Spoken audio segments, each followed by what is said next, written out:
कल्याण बंदोपाध्याय ने ये कंप्लेन किया है कि बंगाल के जो राज्यपाल हैं वो राजभवन को यूज करके कुछ ऐसे गैरकानूनी काम कर रहे हैं जिसके वजह से बंगाल की शांति भ्रष्ट होने का डर। स्टेट के जो इंफ्रास्ट्रक्चर है, जो लॉ एंड ऑर्डर का बात है, इसके ऊपर जो डायरेक्ट अटैक्स कर रहे हैं गवर्नर, इसके अगेंस्ट भी एक कंप्लेन है और इससे साबित होता है कि गवर्नर के जो एक्टिविटीज हैं वो देशद्रोह के समान है। ये एक आदमी के अगेंस्ट कंप्लेन किया गया है, किसी पोस्ट के अगेंस्ट नहीं। गवर्नर का पोस्ट हम सबके लिए बहुत ही माननीय पोस्ट है और हम संविधान को एब्सोल्युटली सराखों पर रखते हैं। कह रहे हैं कि पुलिस ही भक्षक है।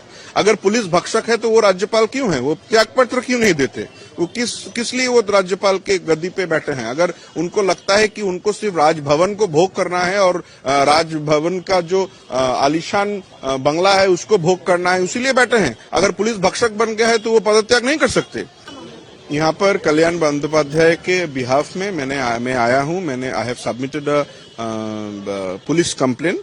कल्याण बंदोपाध्याय ने ये कंप्लेन किया है कि बंगाल के जो राज्यपाल हैं वो राजभवन को यूज करके कुछ ऐसे गैरकानूनी काम कर रहे हैं जिसके वजह से बंगाल की शांति भ्रष्ट होने का डर है। और उसके साथ साथ ये जो बंगाल एक स्टेट है, इस स्टेट के जो इंफ्रास्ट्रक्चर है, जो लॉ एंड ऑर्डर का बात है, इसके ऊपर जो डायरेक्ट अटैक्स कर रहे हैं गवर्नर, इसके अगेंस्ट भी एक कंप्लेन है और इससे साबित होता है कि गवर्नर के जो एक्टिविटीज हैं वो देशद्रोह के समान है।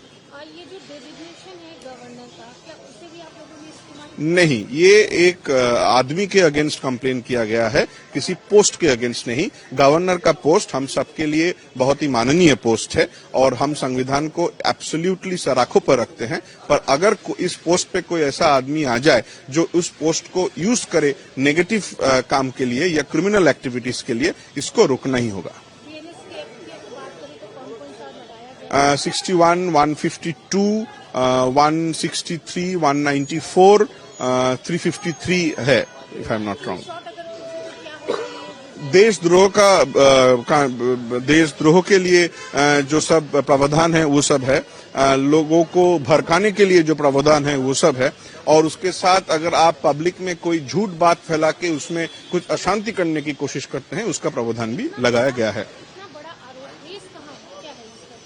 हम लोगों ने वहां पर राज्यपाल ने कांस्टेंट जो सब मीडिया में कहा है उस सब का डिटेल्स दिया है, उनके बातों का डिटेल्स दिया है, जहां पर वो कह रहे हैं कि पुलिस ही भक्षक है। अगर पुलिस भक्षक है तो वो राज्यपाल क्यों है? वो त्यागपत्र क्यों नहीं देते? वो किस लिए वो राज्यपाल के गद्दी पे बैठे हैं? अगर उनको लगता है कि उनको सिर्फ राजभवन को भोग करना है और राजभवन का जो आलीशान बंगला है उसको भोग करना है, इसीलिए बैठे हैं। अगर पुलिस भक्षक बन गया है तो वो पदत्याग नहीं कर सकते। उनका प्रॉब्लम यह है कि वो भड़काने में विश्वास रखते हैं, अपने संवैधानिक काम पे विश्वास नहीं रखते। उनका जो मेन मोटिव है वो ये है कि वो इस पोस्ट को यूज करके वो लोग क्रिमिनल एक्टिविटीज करेंगे। और को कुमार नाग।